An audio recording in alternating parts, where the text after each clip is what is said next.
that they will be putting up has been really, really amazing to see it. To see the level of spirit in that room is incredible. And I hope that we're going to be able to get along with Russia. I think that we probably will be able to. The people in the room think so, but they nevertheless, they really stepped up their commitment and stepped it up like they never have before. So we took in an additional 33. The number could actually be higher than 40 when they give you the final number. The Secretary General Stoltenberg will be giving those numbers sometime today, probably in his concluding press statement. But we are doing numbers like they've never done before or ever seen before. And you'll be seeing that, and I guess you'll be hearing that a little bit later. Okay, we have our Secretary of State, as you know, and we have John is here. So if you have any questions for the three of us, Mike Pompeo just got back from a third trip, as you know, to North Korea. He's become a true expert on the trips to North Korea, the best way to get there, the best way to get out. And he gets along very well, and he's doing a great job over there. Yes, ma'am. I have a question. Yes. President Theresa with BBC, can you tell us whether or not you warned people that the U.S. would pull out of NATO if they weren't meeting their spending goals? I told people that I'd be very unhappy if they didn't. Yes, we're listening to President Donald Trump, U.S. President Donald Trump, speaking at the NATO summit. Let's take a listen. Did you ever at any point say that the U.S., though, might stop engaging with NATO? And do you think that your rhetoric helps NATO cohesion, or are you worried that people might think that the U.S. is going to not be as committed to NATO? There are a lot of people who say they were worried and stressed by what you did yesterday. Well, they were probably worried because the United States was not being treated fairly, but now we are because the commitment has been up so much. So now they are. And I was very firm yesterday. You have to understand, I know a lot of the people in the room. I was here last year. I let them know last year in a less firm manner, but pretty firm, and they raised an additional $33 billion, I think going to $40 billion, but it's $33 billion as of today. And then today and yesterday, I was probably a little bit more firm. But I believe in NATO. I think NATO is very important, probably the greatest ever done. But the United States was paying for anywhere from 70 to 90% of it, depending on the way you calculate. That's not fair to the United States. In addition to that, as you know, we're in negotiations with the EU, and we're going to be meeting with them next week. We've been treated very unfairly on trade. Our farmers have been shut out of the European Union. Now, you could say they're different, but basically, to a large extent, they're the same countries. So I think we're going to be ultimately treated fairly on trade. We'll see what happens. But I can tell you that NATO now is really a fine-tuned machine. People are paying money that they never paid before. They're happy to do it. And the United States is being treated much more fairly. Yes, sir. PBS NewsHour. Did you win any concessions in your meeting and discussions with the German Chancellor when it comes to German defense spending and also this issue of purchasing energy from Russia? And secondly, what would you say to your critics that say by creating this scene here at NATO, you're only enabling President Putin in Russia to further disturb things in Ukraine and Georgia? Well, if you consider putting up tremendously the additional funds at a level that nobody's ever seen before, I don't think that's helping Russia. I think that NATO is much stronger now than it was 2 days ago. I think that NATO was not doing what they were supposed to be doing, a lot of the countries, and we were doing much more than we should have been doing. Frankly, we were carrying too much of a burden. That's why we call it burden sharing. I was using the term a lot today, burden sharing. We had a fantastic meeting at the end. 29 countries, and they are putting up a lot. Germany has increased very substantially their time period, and Germany's coming along, and we still have to figure out what's going on with the pipeline, because the pipeline is coming in from Russia, so we're going to have to figure that out. I brought it up. Nobody brought it up but me, and we all are talking about it now, and actually I think the world is talking about it now, maybe more than anything else, but we're going to figure that out. And frankly, maybe everybody's going to have a good relationship with Russia, so there'll be a lot less problem with the pipeline. But to me, that was a very major point of contention. We discussed it at length today. Germany has agreed to do a lot better than they were doing, and we're very happy with that. We had a very good relationship with Angela Merkel. Yes. Mr. President. Yeah, go ahead. Hi, thank you. Margaret Talla from Bloomberg. Yes. After all these years, I know, Margaret. Go ahead. Thank you. Maybe I'm being dense here, but could you just clarify, are you still threatening to potentially pull the United States out of NATO for any reason? And do you believe you can do that without Congress's explicit support and approval? I think I probably can, but that's unnecessary. And the people have stepped up today like they've never stepped up before. And remember the word, $33 billion more they're paying. And you'll hear that from the Secretary General in a little while. He thanked me, actually. He actually thanked me. And everybody in the room thanked me. There's a great collegial spirit in that room that I don't think they've had in many years. They're very strong. So, yeah, very, very unified, very strong, no problem, right? We're in NATO. No, okay. No problem. Mr. President, Jonathan Lemire with the Associated Press. Sure. You have said previously you wanted the countries to step up their spending at 2%. Yesterday, the suggestion might be 4% or perhaps 2% at a much quicker timetable. Yeah. Can you clarify what did they commit to doing? Yeah. Is that satisfactory to you? So what they're doing is spending at a much faster clip. They're going up to the 2% level. Now, you have to understand, some of them have parliaments. They have their own Congresses. They have a lot of things they have to go to. So, you know, they're here as a prime minister, as a president, and they can't necessarily go in and say, this is what we're going to do, but they're going back for approvals. Some are at 2%. Others have agreed definitely to go to 2%. And some are going back to get the approval, and which they will get, to go to 2%. After we're at 2%, we'll start talking about going higher. But I said ultimately we should be, in years in advance, we should be at 4%. I think 4% is the right number. Now, the United States, depending on the way you calculate it, was at 4.2%. And I said, that's unfair. And we have the largest GDP by far, especially since we've increased it by so much since a thing called the election. Our GDP has gone way up. And so the fact that our GDP went way up, that means we're paying for even more, which is very unfair. So I explained that. We will go to much higher than 2% into the future, but right now we're getting people up to 2%, and that'll take place over a fairly short period of time, a short number of years. Okay? Yeah, go ahead.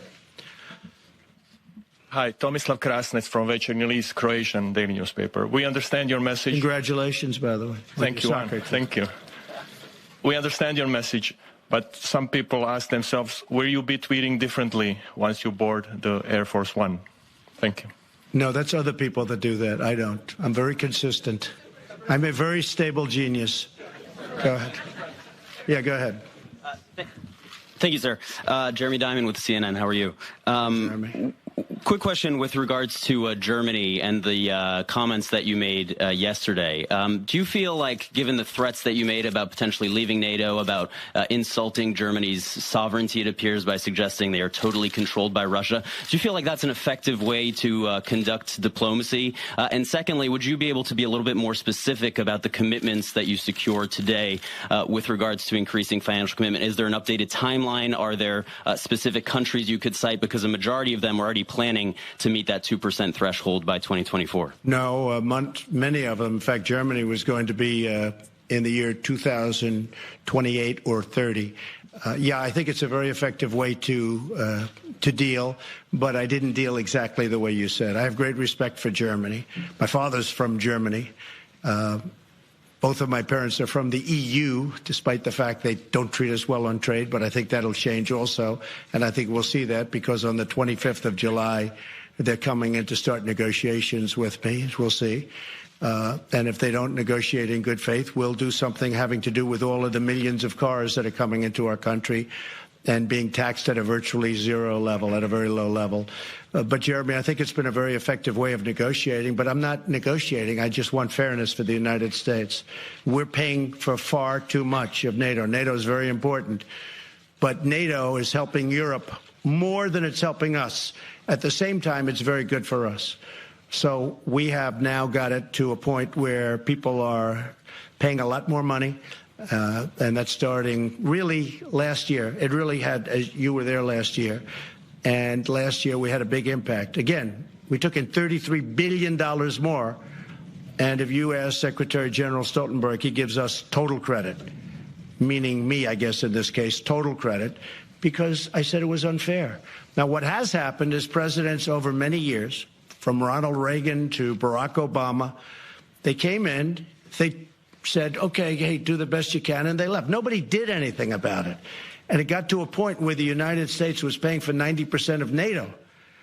And that's not fair. So it's changed. We had a really good meeting today. We had a great meeting in terms of getting along. I know most of the people in the room because of last year, because of the year and a half that we've been in office, year and a half plus.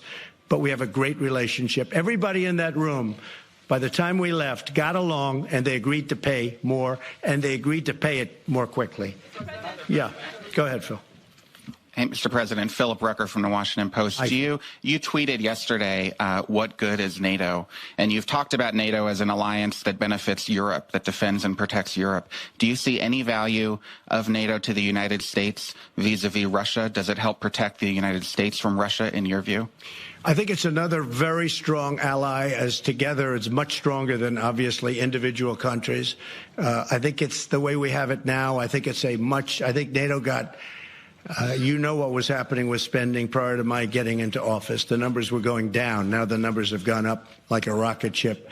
The numbers have gone up a lot, and they've gone up rapidly, and they're now going up further. So I think NATO is going to be very, very effective. I'm very impressed with, and really know, and he's a friend of mine, but Secretary General Stoltenberg has done a fantastic job and putting it all together. And we were the ones that really... we gave him an extension of his contract, as you know. I think he's done a really good job. I think that when I was saying that, I am very concerned with the pipeline. I don't like the pipeline. And when I talk about NATO, I say, how do you have NATO? And then you have somebody paying the people that you're protecting against. But maybe we'll get along with the group that we're protecting against. I think that's a real possibility. As you know, I'm meeting with President Putin on Monday. And I think we go into that meeting not looking for so much. We want to find out about Syria. We will, of course, ask your favorite question about meddling. I will be asking that question again. But we'll also be talking about other things. We'll be talking about Ukraine. Ukraine was here today, by the way. And, you know, it's very interesting to hear what they had to say. So, excuse me? Well, he may. I mean, look, he may. You know, what am I going to do? If he may deny it. I mean, it's one of those things. So all I can do is say, did you, and don't do it again. But he may deny. I mean, well, you'll be the first to know. Okay? Go ahead. Yes, go ahead. President Robert Wall with the Wall Street Journal. Yes.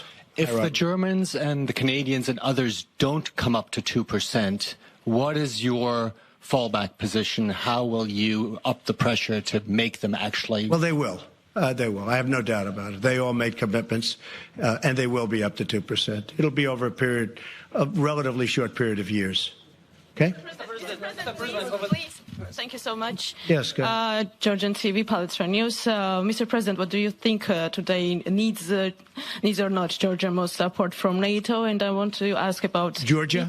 They were here today, represented. Yes, and will you talk about Georgia in a meeting with with President Putin? Well, they were here. They made a very favorable impression, and we listened to their plight. It's a tough situation with Georgia, but they made a very favorable impression in the room. Okay? Yeah, go ahead. Go. One more. Go ahead. Oh, sorry. Yeah, you really did. Come on, go ahead. Well, I had a question as well, but nonetheless, I'll ask her. Will you recognize? Go ahead. Will you recognize Russia's will you recognize Crimea as part of Russia when you meet President? That's an interesting question because, you know, long before I got here, President Obama allowed that to happen. That was on his watch, not on my watch. You know, people like to say, oh, Crimea, but the fact is they built bridges to Crimea. They just opened a big bridge that was started years ago. They built, I think, a submarine port, substantially added billions of dollars. So that was on Barack Obama's watch. That was not on Trump's watch. Would I have allowed it to happen? No, I would not have allowed it to happen. But he did allow it to happen. So that was his determination. What will happen with Crimea doing that, I can't tell you. But I'm not happy about Crimea. But again, that was Barack Obama's watch, not Trump's watch. Yeah, go ahead. Sure. Jeff Mason from Reuters, Sure. Mr. President. I know, Jeff. Regarding your summit with President Putin, will you be raising arms control issues? Would you like to extend New START? And will you raise concerns about violations of the INF Treaty? Yes.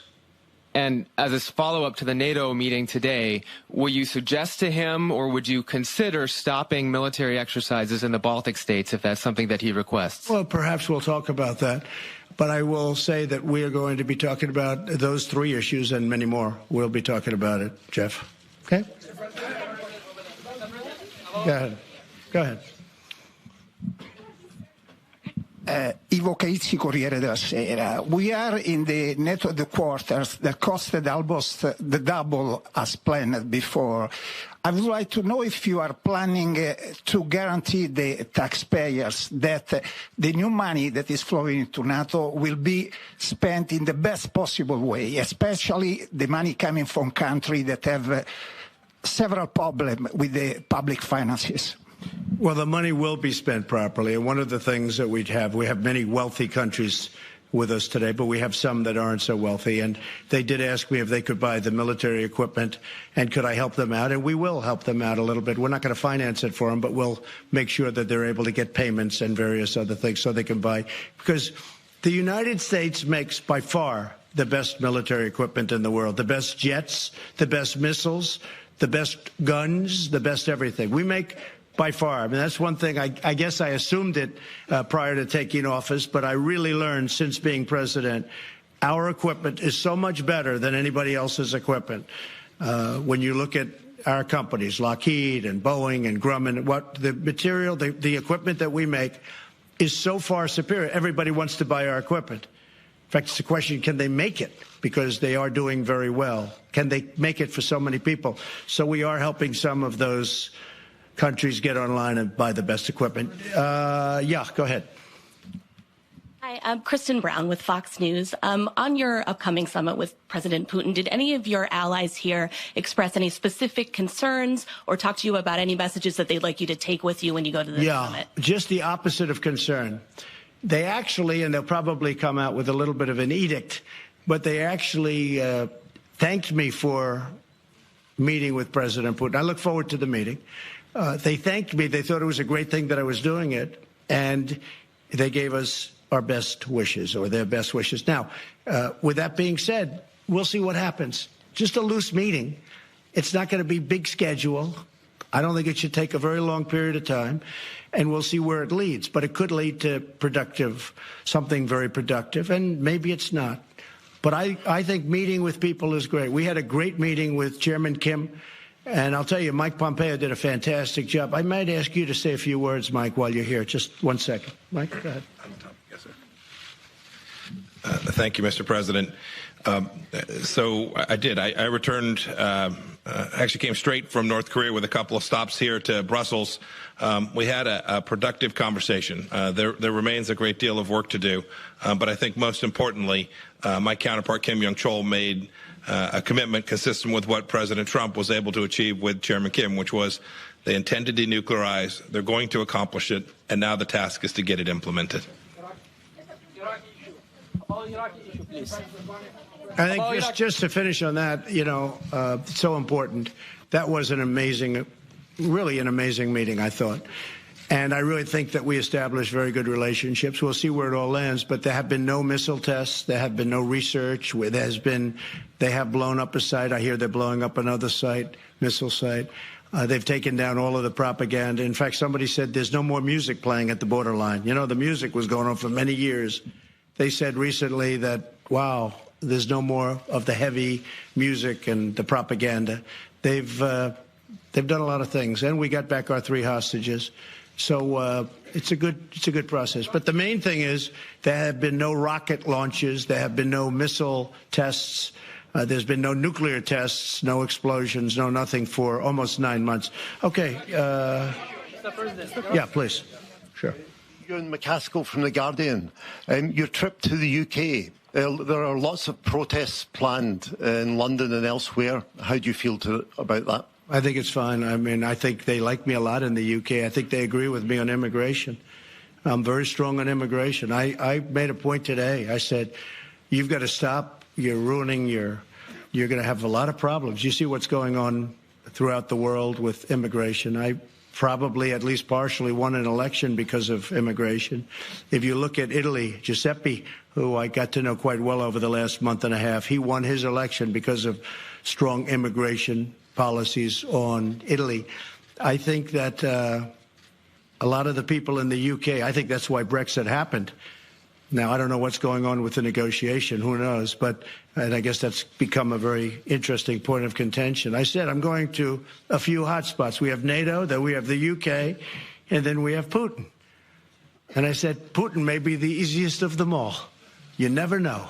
But I'm going to a pretty hot spot right now, right, with a lot of resignations. But I will say that immigration is a very important thing, and I told them today the EU, the European Union, better be very careful because immigration is taking over Europe, and they better be very, very careful. And I said that loud and clear. Yes, go ahead. Go ahead. President Trump, Radu Tudor, Antena 3 Romania. What will you tell President Putin about this summit and about NATO?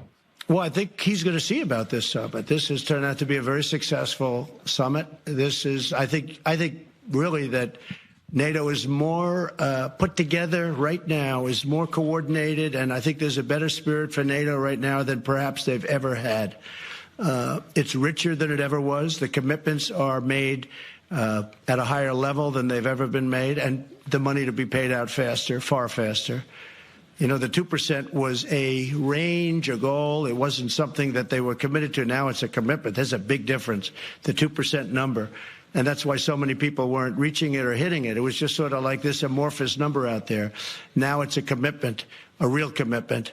I think he's going to see that there's great unity, great spirit, great esprit de corps, and I think we're going to have a good meeting. Regardless of that, I think we're going to have a good meeting. But this was a fantastic 2 days. This was a really fantastic. It all came together at the end. And yes, it was a little tough for a little while, but ultimately, you can ask anybody at that meeting, they're really liking what happened over the last 2 days. There's a great, great spirit leaving that room. Yes, sir, go ahead, please. Yeah, Jonathan Beale from BBC. I just wonder, you think you're going to get along with President Putin at that meeting? Could you just tell us, why do you think that? Is there something you admire about him? And the second question, because you're just about to go to the UK. Well, he's a competitor. He's been very nice to me the times I've met him. I've been nice to him. He's a competitor. You know, somebody was saying, is he an enemy? No, he's not my enemy. Is he a friend? No, I don't know him well enough. But the couple of times that I've gotten to meet him, we got along very well. You saw that. I hope we get along well. I think we get along well. But ultimately, he's a competitor. He's representing Russia. I'm representing the United States. So, in a sense, we're competitors. Not a question of friend or enemy. He's not my enemy. And hopefully someday, maybe he'll be a friend. It could happen. But I just don't know him very well. I've met him a couple of times, and when I did meet him, most of you people were there. Yes. And Brexit, sorry, sir, because you are going to the UK. What will be your message on Brexit? Well, Brexit is, you know, I've been reading a lot about Brexit over the last couple of days, and it seems to be turning a little bit differently, where they're getting at least partially involved back with the European Union. I have no message. It's not for me to say. I own a lot of property there. I'm going to Scotland while I wait for the meeting. I have Turnberry in Scotland, which is a magical place, one of my favorite places. I'm going there for 2 days while I wait for the Monday meeting. But it's not for me to say what they should be doing in the UK. I have great friendships. My mother was born in Scotland. I have great friendships over there. We have a wonderful ambassador, Woody Johnson, and he's doing by the way, Woody's doing a great job. But it's not for me to say. I'd like to see him be able to work it out so it could go quickly, whatever they work out. Is it heartbreaking? Oh, hard Brexit, I said. Nothing about Iraq. I thought you said it was heartbreaking. About Iraqi issue. I said that might be going a little bit too far, right?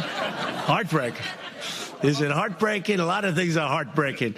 No, I would say that, you know, Brexit is Brexit. It's not like I guess when you use the term hard Brexit, I assume that's what you mean. The people voted to break it up. So I would imagine that's what they'll do, but maybe they're taking a little bit of a different route. So I don't know if that's what they voted for. I just want the people to be happy. They're great people. And I do think sure there'll be protests, because there are always protests, but I think there were protests the night of the election both ways. But in the end, we got 306 electoral votes. And one state that, is interesting, one of the states we won, Wisconsin. I didn't even realize this until fairly recently. That was the one state that Ronald Reagan didn't win when he ran the board. His second time, he didn't win Wisconsin, and we won Wisconsin. So, we had a great night. Protests, there might be protests, but I believe that the people in the UK, Scotland, Ireland, as you know, I have property in Ireland, I have property all over. I think that those people, they like me a lot, and they agree with me on immigration. And I think that's why you have Brexit in the first place, because of immigration. Yes, ma'am. Yeah, go ahead. Greta Karvala from Finland. What would be the best deal with Putin when you come to Helsinki? And don't you think that your harsh diplomacy, that you are playing in the same goal that Putin, with your harsh diplomacy towards EU and NATO? Well, I can't tell you what would be the ultimate. What would be the ultimate? Well, let's see. No more nuclear weapons anywhere in the world would be the ultimate, okay? No more wars, no more problems, no more conflict. Let's find a cure to every disease known to mankind or womankind. That would be my ultimate, okay? And we'll start from there. Okay. Yeah, go ahead. Me. There's Mahjoub Naurouzi from Afghan service in BBC World Service. So I would like to ask you, Mr. President, that Afghan president is going to be here. He's here right now. He's here. And are you going to meet him? And what have you got to say to him? And when the war is going to end in Afghanistan, because people are fed up now and they want to know. I agree with that. I very much agree. It's been going on for a long time. We've made a lot of progress, but it's been going on for a long time. We've made a lot of progress in Afghanistan, I will say. Yes, your president is here right now. In fact, he's in the room. When I'm finished with this, I'm going right back into that room. One question, please. Georgian Public Broadcaster, Mr. President, can you tell us what do you think about future membership of Georgia in NATO, please? Well, at a certain point, they'll have a chance. Not right now. They just left the room. But at a certain point, they'll have a chance. Yes, sir. Go ahead. Barza Hassan, reporter for Kurdistan 24. Are you going to continue to support the Kurdish forces, Peshmerga, in Iraq? Thank you. I think the Kurds are great people. They're incredible fighters. They're wonderful, warm, intelligent allies in many cases. As you know, it's different groups of people, but they're great people. I really do. I believe they're great people. Yes, go ahead, please. Mr. President, Marcus Price, working with ARD German TV. Yes. You said Putin isn't an enemy, isn't a friend, it's just a competitor. Competitor. Do you consider him as a security threat for Europe or to the US? Thank you. Hey, I don't want him to be, and that's, I guess, why we have NATO. And that's why we have a United States that just had the largest military budget ever, $700 billion approved, $716 billion next year. No, I hope that we'll be able to get along. I've said from day one, whether it's China or Russia, we're working on trade with China right now. And I don't say that's an easy situation, because that's been years of abuse of the United States by presidents, frankly, that allowed that to happen. So I've taken over a lot of bad hands, and I'm fixing each one of them, and I'm fixing them well. But China is going to be, I think, very successfully ultimately taken care of. I have a great respect for their president, as you know. President Xi spent 2 days there. It was among the most magical 2 days I've ever lived. And I think we're going to end up doing something very good with China. Right now, we're in a pretty nasty trade battle, but I think ultimately that'll work out. I really think we have a big advantage. We picked up $8 trillion in value and worth since I became president, and we're close to 2 times the size of China. A lot of people don't know that. And, we're going to negotiate a fair deal if that's possible. Okay. And Russia, I think getting along with Russia also would be a very good thing. Yes, go ahead. Jamal Musawi from BBC Persian TV. We have seen escalation of tension between you and the Iranians. What is your exit plan, Mr. President? I would say there might be an escalation between us and the Iranians. I agree with They are threatening. By the way, they're treating us with much more respect right now than they did in the past. And I know they're having a lot of problems and their economy is collapsing. But I will tell you this, they're going to call me and they're going to say, let's make a deal. And we'll make a deal. But they're feeling a lot of pain right now. Yes, go ahead. Go ahead. Go ahead. Go ahead. Mr. President, do you expect the rise of the Russian influence in Macedonia following the starting of the negotiation process like we've seen in Montenegro with alleged coup? And what will NATO and United States do to counter that Russian influence in the Western Balkans? We never talk about our future plans. Yes, go ahead, ma'am. Go ahead. Go ahead. Thank you very much, Mr. President. Thank you very much. My name is Ala Shali from Rodot TV from Kurdistan, Iraq. My question is about the government of Iraq. After 2 months election, the government in Iraq has not been formed. What's the role from USA? And you want to talk about Syria with President Putin. Can I have any information about Kurds in Syria? Thank you very much. So I hope we get along well with Iraq.